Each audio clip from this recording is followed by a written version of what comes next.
It's Lil Baby. Welcome to episode 53 of Conversations with Chai. I'm your host, Ihram Chowdhury, aka Lil Baby Ram Ram. Today I have with me founder, owner of Ode. I have with me the amazing and super knowledgeable Jashima. Hello, thanks for having me. Absolutely. We were talking a little bit before, but I was so excited for this episode because it should be obvious because you work in the music industry, but I can just tell that you're just such a fan of music. And it sounds so obvious. It's like, of course, right? Like I think there's people that don't love music. I'm so that glad. Work in music. I'm so glad that you said that. I was thinking about that in the shower. I was thinking about how I'm opening this, and I was all like, no, Joshua really likes music, right? Because you meet so many people that are just in the business for I don't even know why you'd be in the business outside of... Can't say there's any reason I found besides loving it that makes it worth doing. I think some people just are drawn to maybe the lifestyle that we were talking about, right? Maybe the access to the people, but it's not really I can tell based off of our one conversation, I was like, oh, she just enjoys the music, right? As hey, I'm a fan of the music in itself. Is it good? And I was like, oh, I'm so excited to kick it about just music. Yeah. But I kind of wanted to get your opinion on a couple of things going on in the music industry, specifically South Asian music industry. Right now, I think we're seeing probably the biggest hit from a South Asian star right now in Big Dawgs. And I kind of wanted to ask you because obviously that record I've just been tracking it and I'm just I've seen it slowly start to run up since Rajid posted it and then where it's been going and where it is going. What do you do you think that song is just a hit or what makes it a hit? I think that Hanumankind is a great example of someone that's been making music for years. Mm-hmm. And so I think when you're talking about objective delivery style, pace, breath capacity for a rapper, he has all of those things. And I think there's a deep reverence for hip hop in his work. I think that online right now you're seeing discourse between if he borrowed stylistically from Project Pat or not. And Project Pat has already sort of had a conversation with him and he's been very upfront with his appreciation and acknowledgement that he's inspired by that style. And so I think it's actually just seeing somebody who eats, lives, breathes the type of music they want to make and then put out something that's reflective of that. I think a lot of people in many minority communities get stuck in internet fame leading them to creating whatever they think is trendy or whatever the industry or subculture they're in convinces them they should do. He made a great hip hop record with a great hip hop video that was sent to hip hop outlets to be critiqued and reviewed by hip hop heads. And so I'm not surprised. I think that that's exactly what happens when you do a project with intentionality and a baseline skill.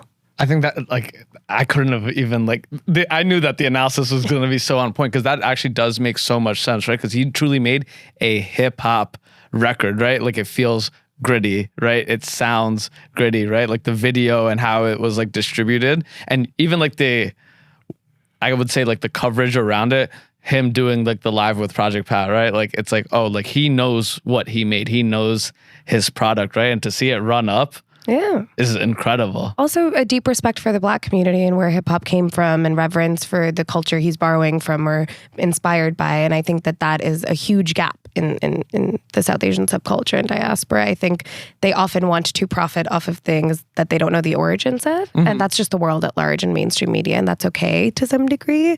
But I think, actually it's not okay, but I think it's okay to be inspired. But when it comes to creating a record, that song should have been sent to the outlets it was sent to be covered by them, not by necessarily an indie South Asian journalistic platform, perhaps, right? That wouldn't be the right home for a robust critique of that. Elaborate on that point that you just made, that the South Asians not having maybe an understanding or a reverence for the type of music that they're trying to make.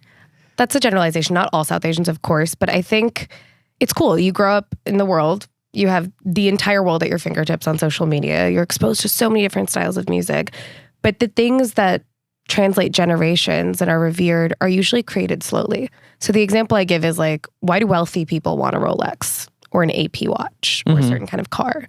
There's an engineering and a mechanics and the more you succeed in whatever way that is, the more you have a reverence for something that took time to make.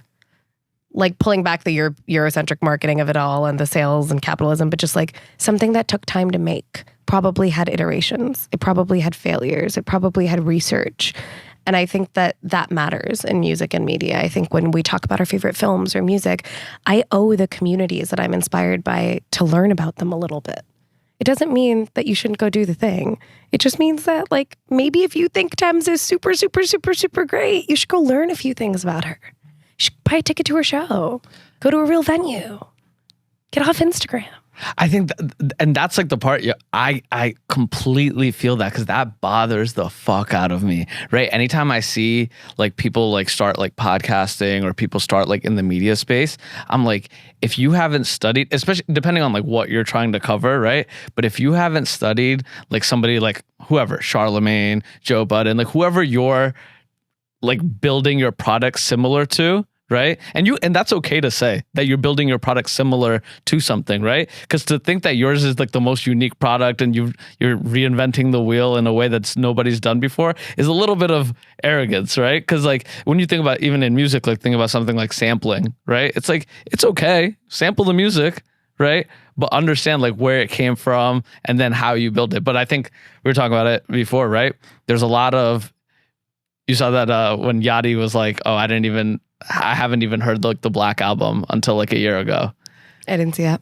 Yachty was like, oh, I haven't even heard the Black album until like a year ago. And then I finally gave it a listen, right? And I'm like, I mean, again, maybe his music taste is away from that, but like I think like if you're in hip hop, right, and you're building in hip hop, right, it's crazy to say that you don't know the Black album, right? Or you haven't heard Reasonable Doubt before, right? It's like the only reason that you're able to make the product that you're able to make is because those people made those things. I think it's an interesting balance. I think those who create often and in abundance consume less. Mm-hmm. And then there's a correlation, at least the people I'm inspired by or whose art across mediums I like, the ones I know personally anyway, they tend to consume very little. And I think consumption and research are often conflated. So I don't think you need to know everything about everything to start a podcast. I think, is it cool for you to have maybe watched one or two podcasts and learned? Yeah. But I think the part where we could do less of is the first, the only, the one of few. None of us are the first, the only, or the one of few anymore. And so I think riding on that versus riding on the skill, merit, quality of your product or service is the dissonance. You don't have to know everything about every genre, or every skill, or every medium. You don't have to have watched every documentary, taken every masterclass. It's cool. You wanted to start a podcast, you started it. There's an appreciation I have for that.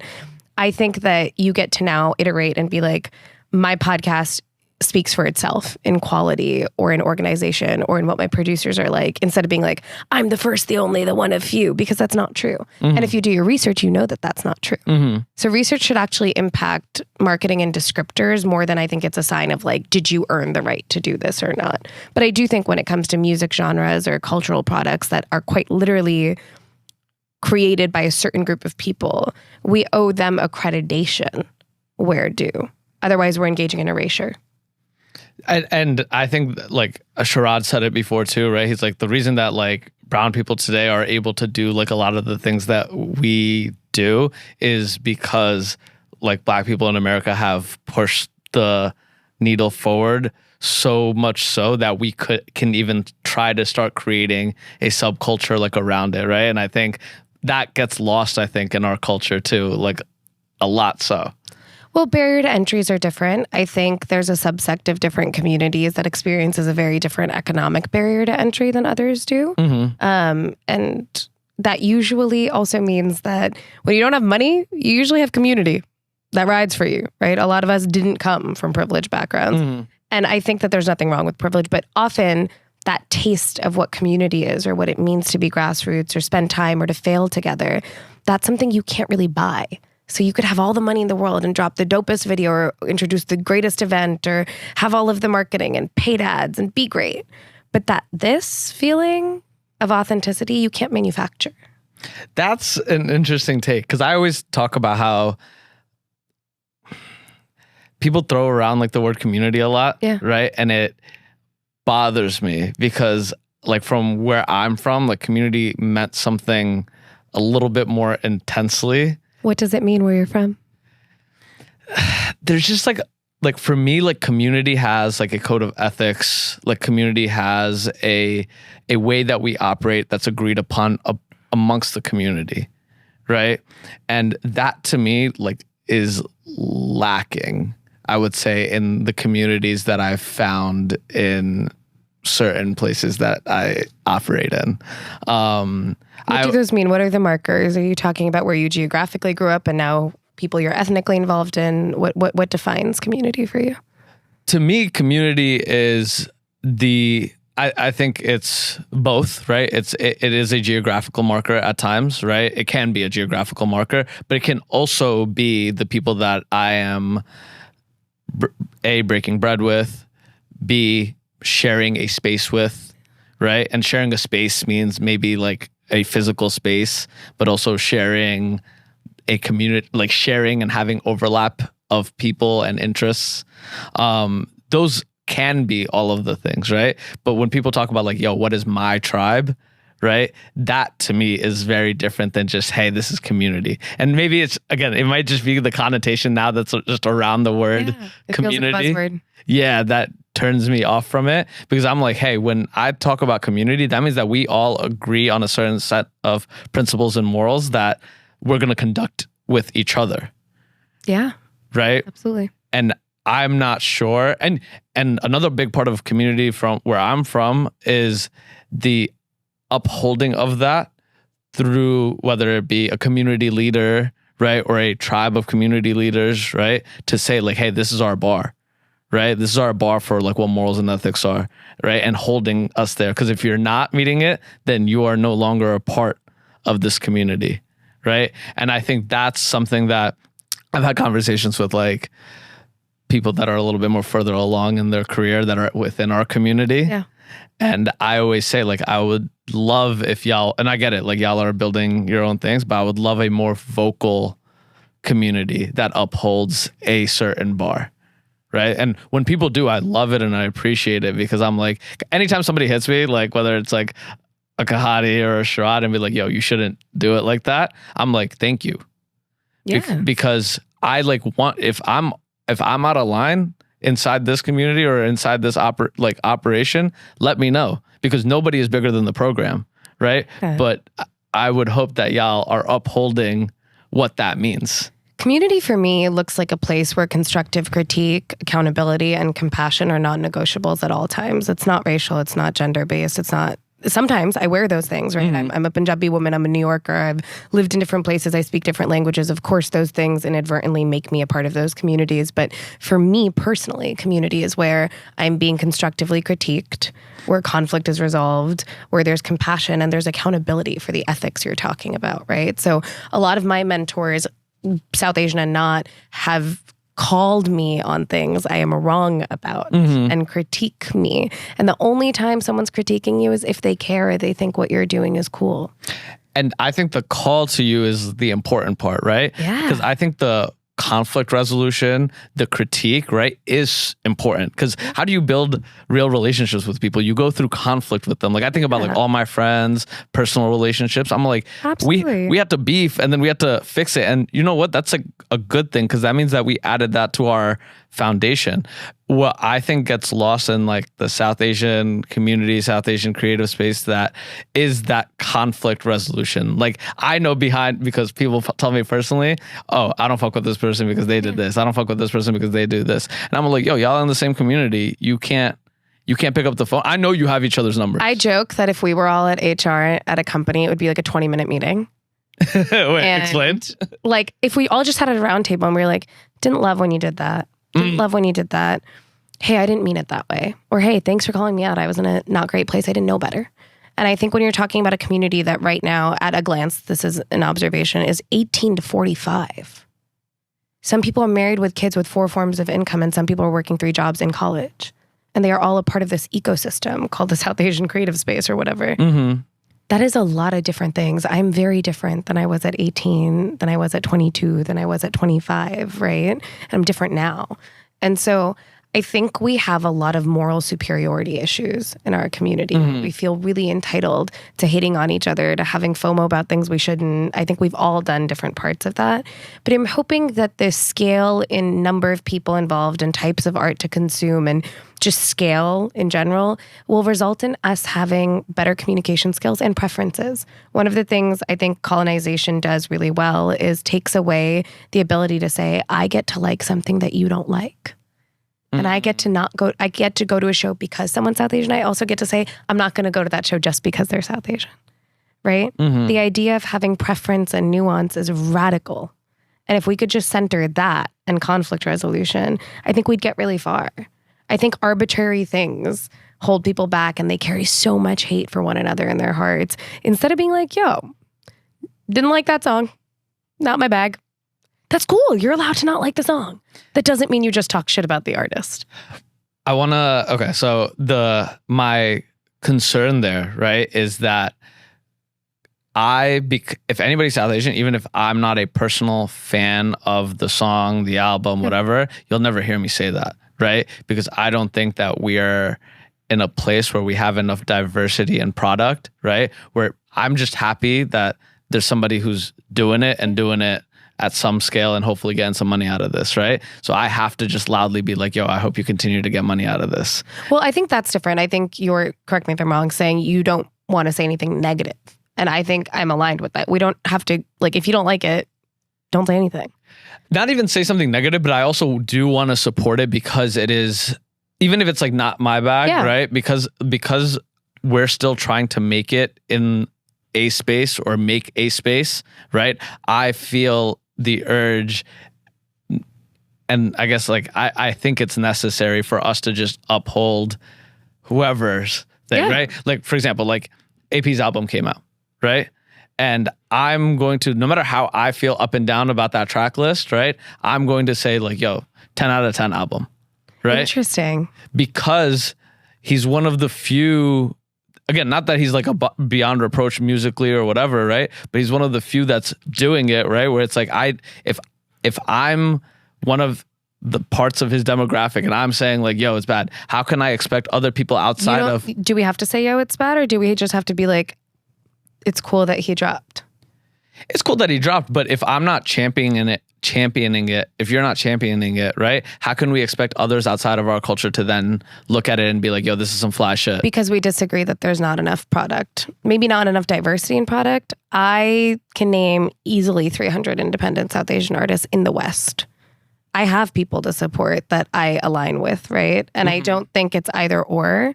I just think it contributes to this vacuum mentality that we have, or the scarcity idea that if I don't explicitly support X, the most famous person, then that means I'm somehow doing harm.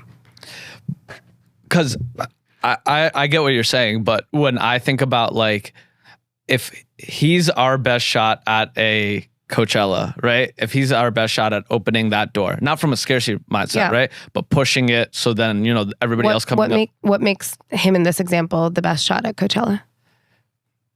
Probably just the current status. How did he attain that status?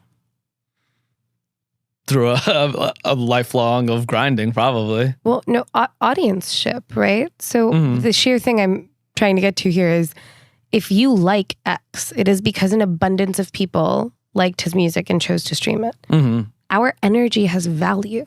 And we've been convinced time and time again that you can only extend that energy to the person that becomes most famous, the 1 of 1%. And that if you don't ride for them, that is you not riding for your community. There's a way to do all things, right? It is to say that I can buy a ticket to an artist I really like, right? I've missed Peter Cat every time they have performed, and I'm a huge fan. Huge fan of Peter Cat and of Lafafa. I can champion Peter Cat on a day that Peter Cat and let's say another musician have a show. And if that musician isn't the musician whose musical works I enjoy most, I'm still stimulating my community and economy by buying a ticket to the show that I identify with and loudly supporting that show and that artist project. I think we contribute to the tunnel vision of lack of product diversity by thinking we can only support what others support. right? It's kind of like UI UX in design. So when you're on Instagram, it's an envy-based platform, right? I see that you commented on something or that 55 people liked it, so I'm going to like it. Perhaps before you even really look at the content. When you're on a TikTok or a Pinterest, it takes up like 98% of your screen or something. You have 9 seconds to figure out if your brain likes it, and then you're going to go share it to me. You're going to be like, yo, Jashima probably would like this video. It's curiosity-based. It's interest-based. I'm saying let's create reverberation for our culture and support those people because there's not enough of them, and that's true. And they're not given enough opportunities, and that's true, with the attention and intentionality based on the fact that we like it. I'm not going to buy tickets to a show when an artist is in the 1% largest arenas if they haven't learned how to treat an audience yet. That's their learning curve. That's cool. We got you there. It's also our job as an audience to respect ourselves. It's a balancing act. There's no right or wrong answer.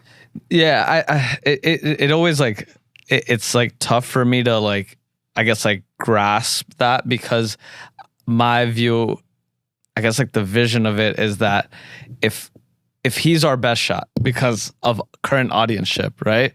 Like, are we putting ourselves back current day, right, by not pushing that even further forward, right? Because it is a time thing, right? It is a time and it is an energy, right? Like if we built up AP to the current status that he's at, right? And we're just like, okay, like now we find like the next hot thing, right? Like in hip hop, when that happens, it's like after they've already reached a meteoric level, and then, you know, like the young kids like try to find like the next hot thing. But I'm like, oh, there's still further up to go on this mountain, right? And if we're not all saying like, because I think the more concerning part to me is that the market exists, but the market is already so segmented that like we're in the let's bring these markets together phase of building culture, and not the, hey, we have a full market and now everybody go decide. Because we're seeing that now on like the mainstream, right? Where it's like there's such like a wide market, so everybody can just choose and everybody can still get a big bag out of it. But like for the South Asian music market, do we have a big enough market where, hey, 50% of you can go over here, 10% of you can go over here, and all of these artists are still going to be massive and fine? Jai Wolf, Sweatshop Boys, MIA, Nora Jones, Ravina Aurora, all played before Diljit and AP. They all played Coachella.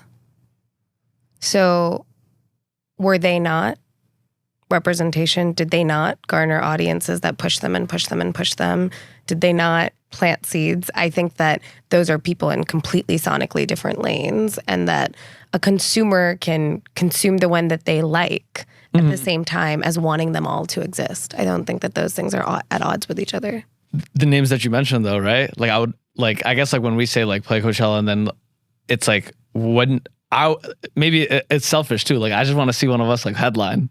Right? Like, I want to, you know what I mean? Like, I want the top billing. I don't want to be like the small, like, name, right? Like, because I think about like anybody. I don't know. Diljit was on what, the second or third largest stage? Sahara? Pretty big. Pretty big. The next biggest one was Bad Bunny. Yeah. So. Do you see comparisons when you think about like South Asian music culture, and then you're looking at other cultures that push their stars to a mainstream level? Like, I think about like, obviously like Burna, Bad Bunny, that have like transversed their demographic, their audience, right, to a mainstream audience that is global. Do you see us getting there in the South Asian music space? Yeah, why not? I mean, it depends on whose metrics, and like a festival to you that is the hallmark of success to someone else may not be. I think that like other immigrant communities in the West, we're centering the West as mainstream in this conversation effectively, because like people are charting in the numbers they are in other countries and other entertainment ecosystems. So yeah, I think like the Latin community radio is a great thing to study the research of in Latin America. In each country, there's different federalized and community radio networks that are way more robust than we have in America. And so the adoption of your regional identities is much, much, much stronger. And having the support of that subcontinent region and your varying country itself, and then exporting to your diaspora community, and then exporting to people outside of your ethnic community, I think is something the Latin community has experienced over years.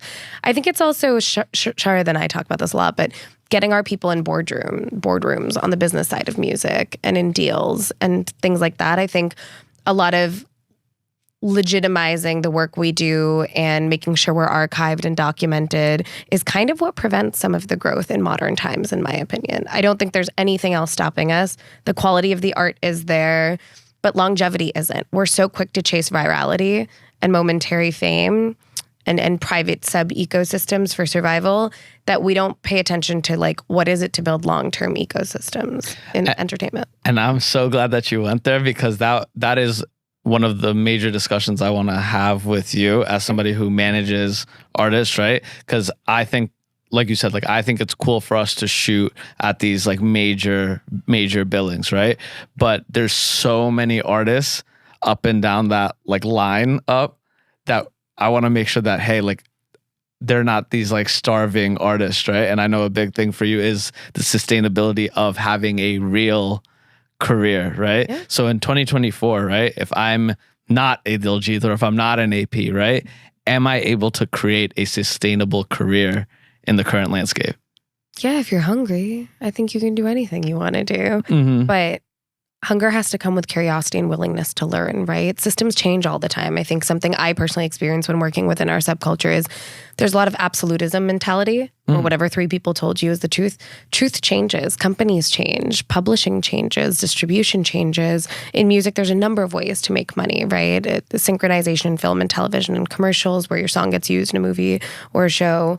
There's live events. There's merchandise. There's brand deals. There's content platforms where you're a creator. There's distribution payouts and royalties and streaming. But if an artist is like, I want to get on that Spotify playlist, why aren't they curating me? I get that. I get it. You're watching your peers on there. You feel like your music says good. You feel like you're building the audience. But you can sell out 500 people and that person with 34 million streams can't. And it's not a comparison, but it's to say, is sustainable revenue and ownership of your music or your art what you are chasing? And it's never a black and white answer. You could be chasing, I need the bag tomorrow to pay my bills and to scale my projects. That's cool. Maybe you're going to sell one project and keep the other. Maybe you're going to appreciate that asset. Maybe you're going to build an audience. But it takes work. This idea that we didn't choose to be doctors or lawyers and chose to be artists and that was the hardest part, that is the easiest part. Think about it. We still have the 10 years of med school that doctors do, but in entertainment. And that comes with a lot of learning. Registering your music so that when people are voting members, they can pitch you for things at different organizations. But if you didn't register, because you were like, nah, I got 30K from a brown party last week, I don't have to do that shit, I can't help you get that thing that you want.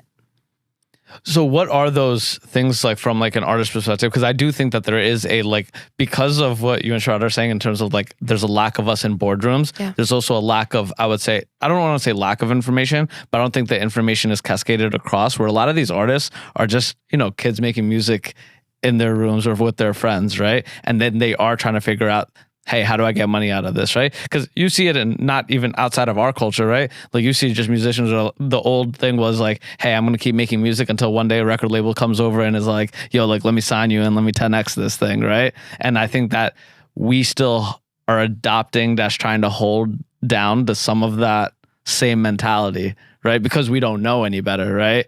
Like even, again, different thing, right? But like podcasting, right? Yeah. I'm still trying to figure it out, right? Like, I don't even know, like outside of like, hey, like a brand comes to me and is like, hey, like, let me write you a check to do something, right? I don't know like what the actual methods are to go pull some money out of this, right? My thinking still is like, yo, let me just try to build this as big as possible, right? And hopefully somebody down the line got a check for me somewhere, right?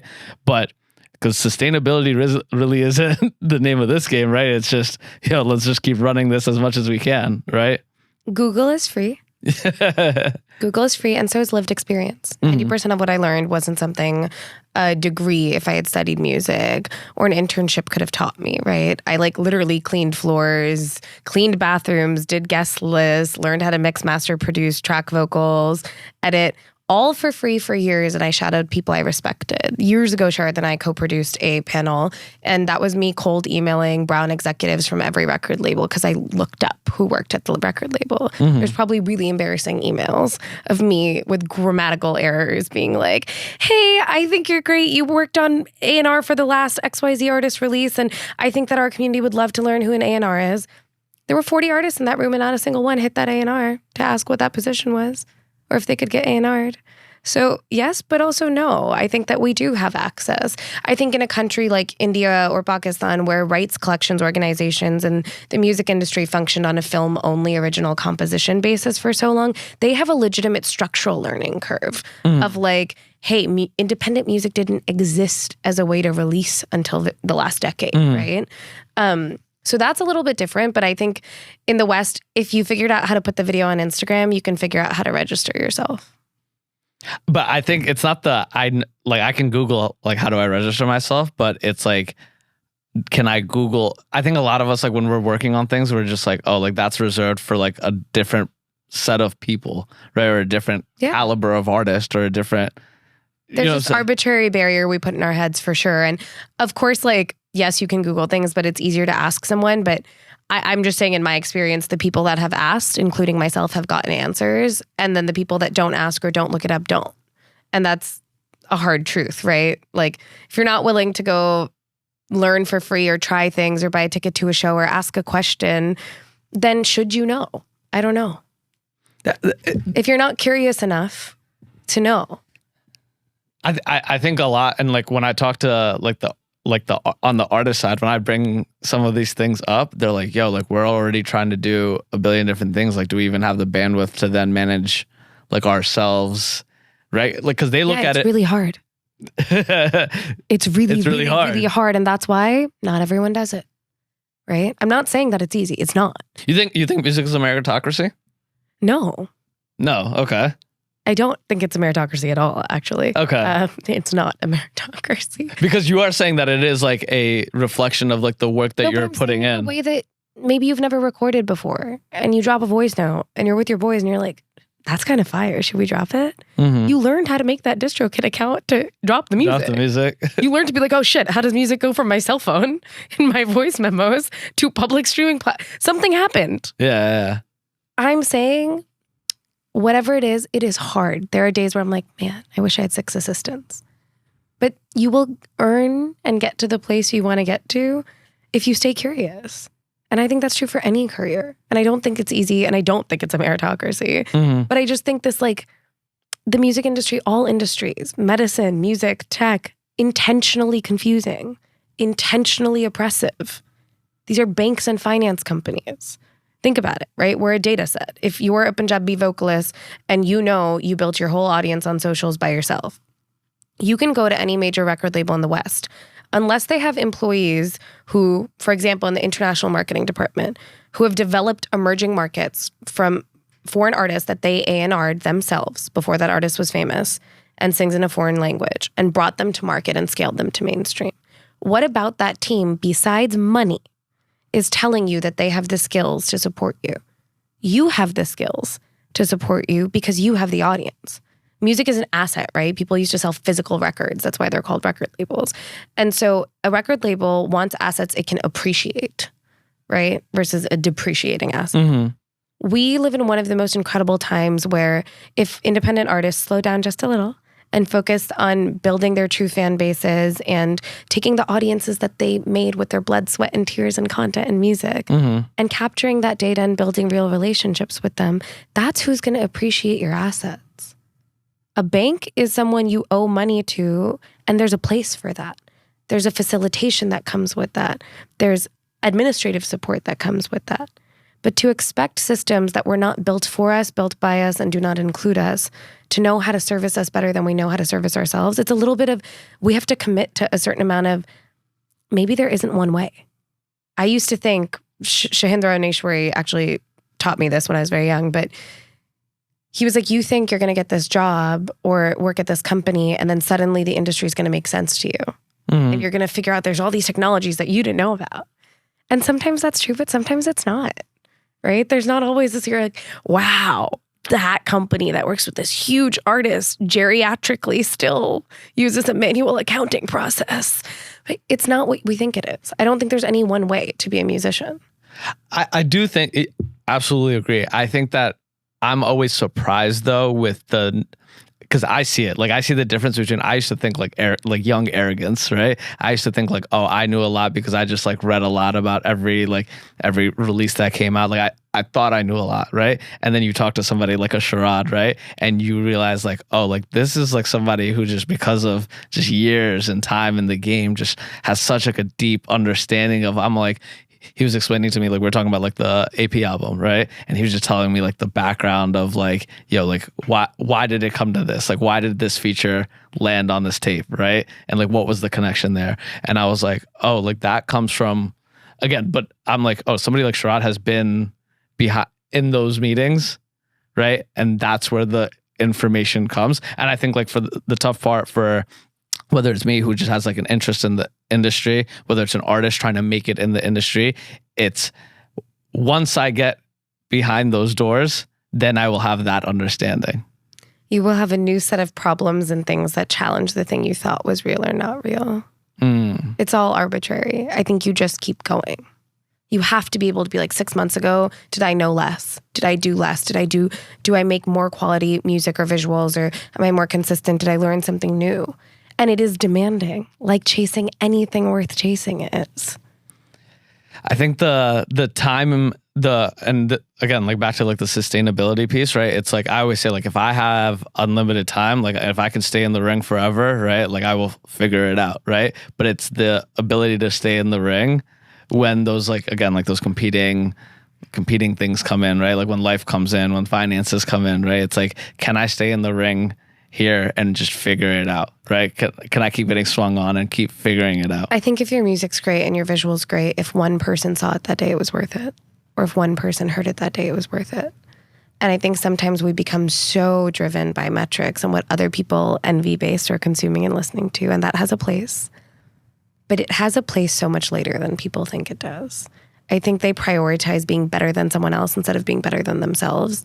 And I think more often than not, you could not stream particularly well, not have a deal, not have any of those things. And if someone lands on your page and your visuals and your music is incredible, no one can take that away from you, right? And so is the thing we're saying we want to defend and give knowledge access to being worked on as much as well, right? Like if an artist is like, I'm really tired, I just want to work on the music, that in and of itself is so exhausting, and it is. Great. Then that better look better and better and better and better and better. Right? But yeah, I don't. I think I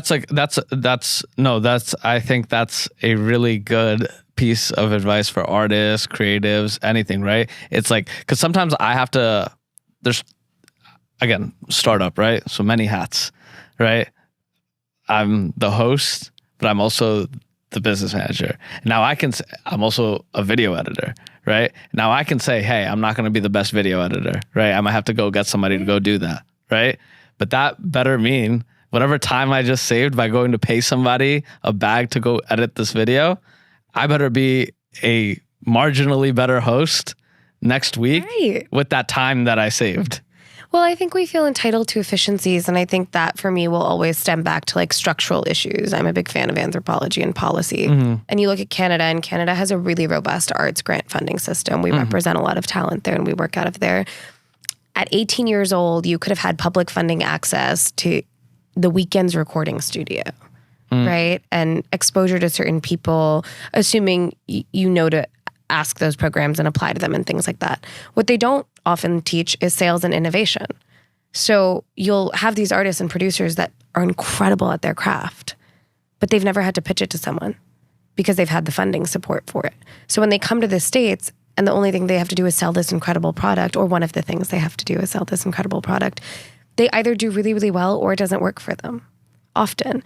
And I think arts deserves a middle class because I'm a big believer that international oppression, war, love, lust, policy, countries, kingdoms are all punctuated by art. I think it's what saves us. It's what, for me, builds community, right? You get to use it to process your own emotions, and it helps other people process their emotions or learn things about themselves. And so if we're looking at it that way, absolutely do I think there's a deep lack of accessibility to structural things? Yes, because the structure doesn't exist in a lot of the countries that we live in, right?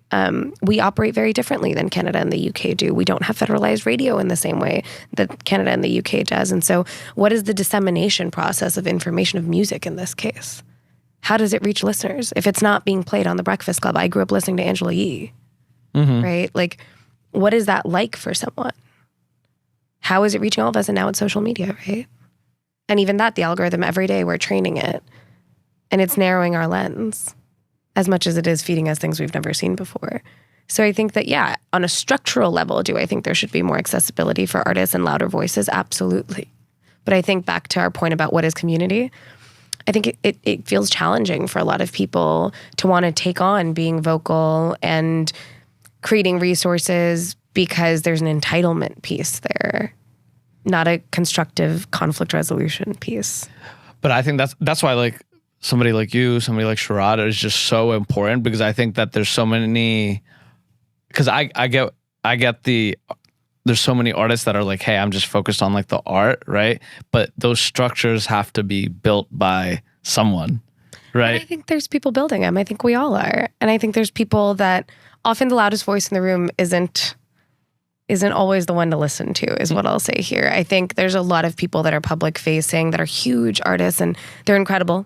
And there's huge executives. There's a lot of people doing work. And I think, to your point of finding me or someone else, if you look, you find us almost immediately. It's not very hard. We're not very inaccessible at all. You're saying somebody like you in what sense? In the sense that if an artist needed advice on a project or legal guidance or managerial support or negotiations or wanted to know how to register or how to release, we're all there.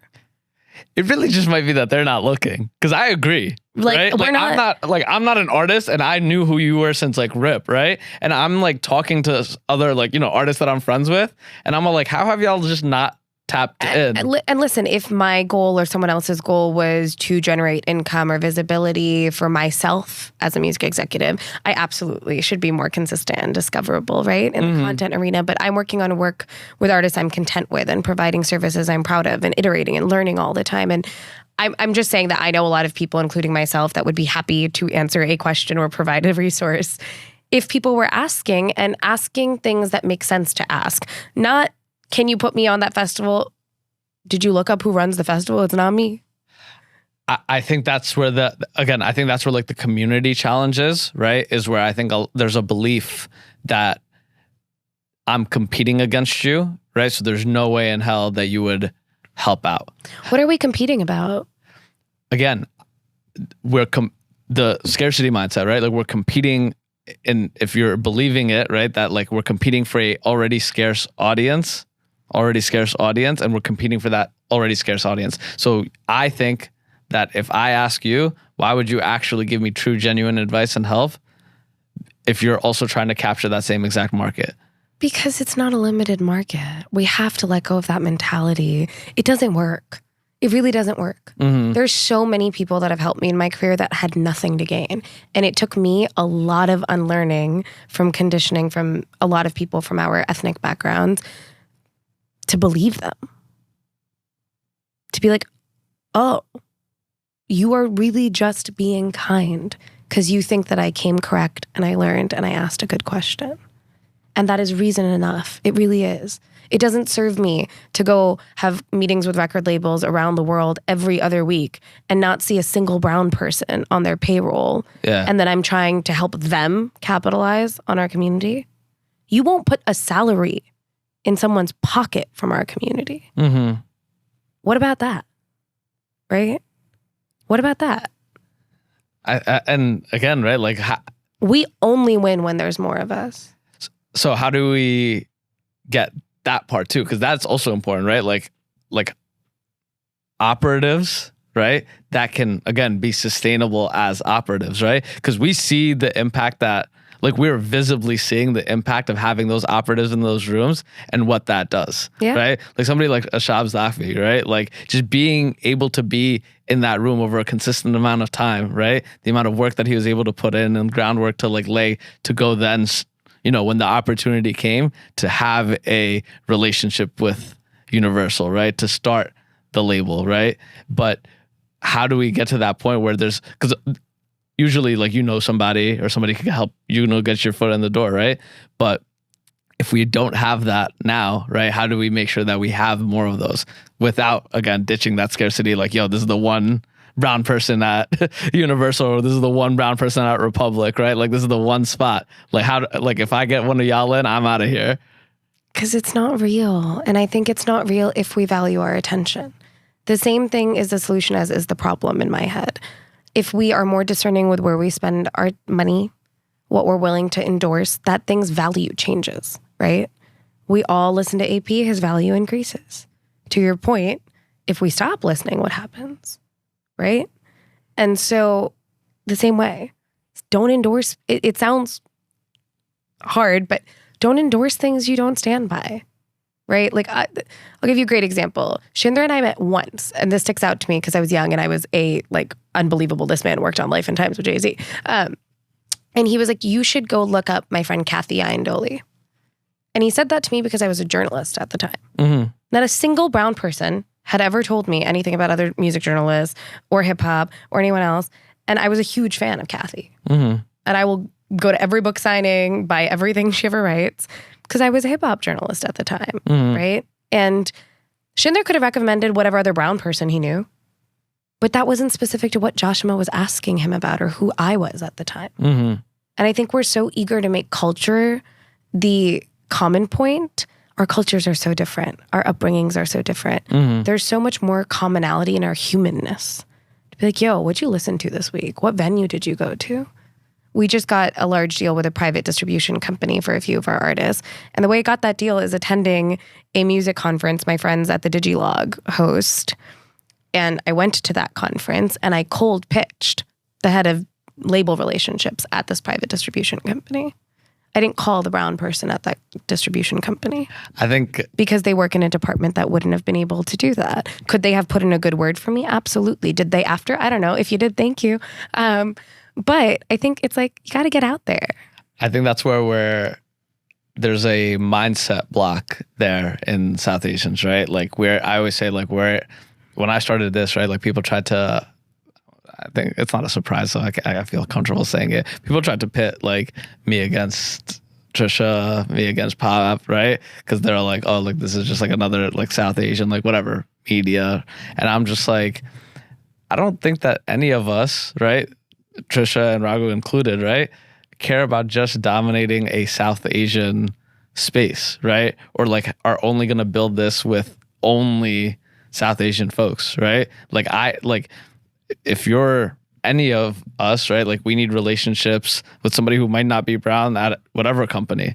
Because if it's just South Asian, right? It's a limited market already, right? In the sense of like what's already existing. And also it's a limited information pool, right? Because we haven't been in all the rooms yet, right? So how do we go around that? I'm going to look up a statistic really fast. Okay. If it's wrong, y'all can check me. No. Okay. How many South Asians live in the United States of America?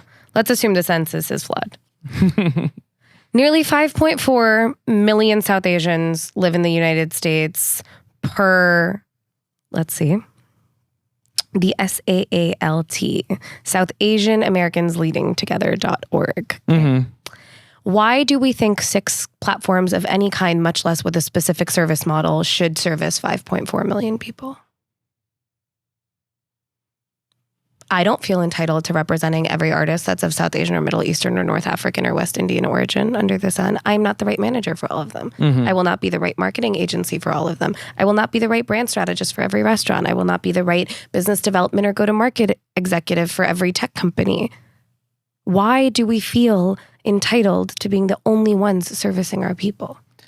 And why do we think so few of us? So the people that try to pit people against each other or don't have room for growth, I encourage you to just leave your house a little, touch some grass and be like, who taught me this internalized scarcity? Because I think we've all had it in some degree. I know that a younger version of me certainly has.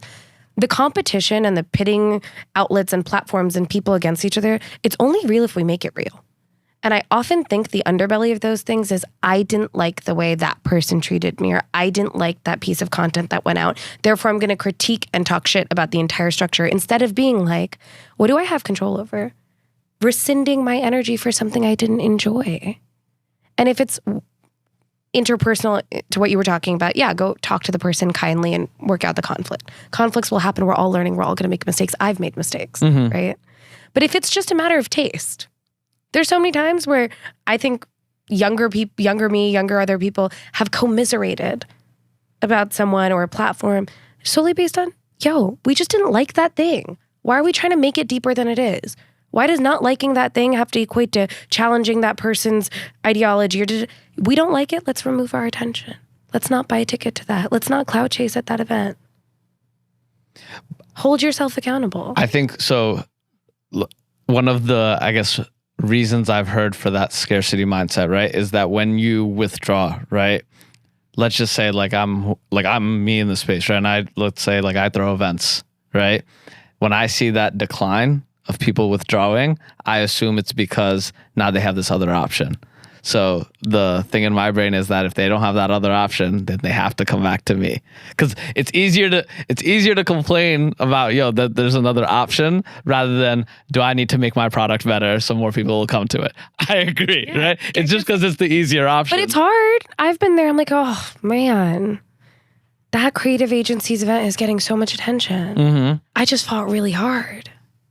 I felt that way 2 years ago. We did an event with Mass Appeal and with some friends I have over there. And it was actually only an industry event. The only artists that performed were artists on our roster at the time. And 3 of them were not South Asian, for the record. This was a South Asian industry event for industry executives that work across music to meet each other. And something a few friends of mine and I realized in that room was that the 3 of us were the only ones that knew everyone.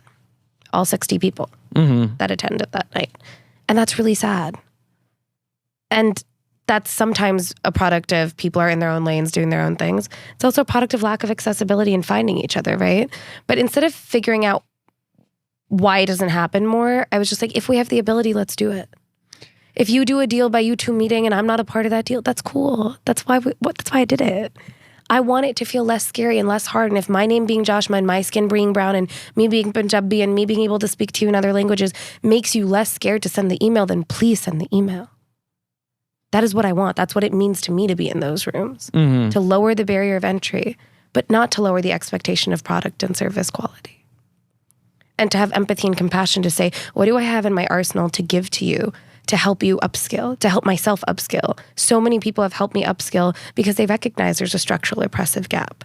But all of that work doesn't matter if we can't get out of this really small mentality of there's these 3 outlets. There has to be 50 more. Start an agency, please. Start a podcast. Start a journalistic publication. There's 5.4 million of us to service. And then the non-South Asians that are going to read it too. I truly hope that anybody listening to this really gets, outside of all the game that Josh dropped on this pod, right, is literally just your mindset. I love that. I love the fact that people have obviously said that about you to me, right? And how wonderful you are. But I'm I think it's amazing because it's if we had more of that, let me just figure out how to help, right? Or let me just be empathetic, right? It really comes down to these are the morals and principles that I wish and I hope that our community adopts and upholds, right? I hope that these are the voices that are guiding our community for the next 5, 10, 15, 20 years, right?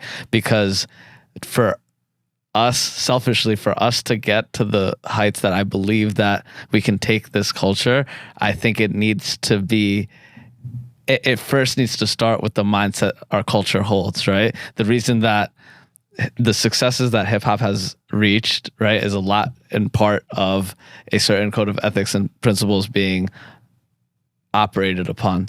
It's also self-documentation. I talk a lot about structural stuff, and I know it sounds nerdy.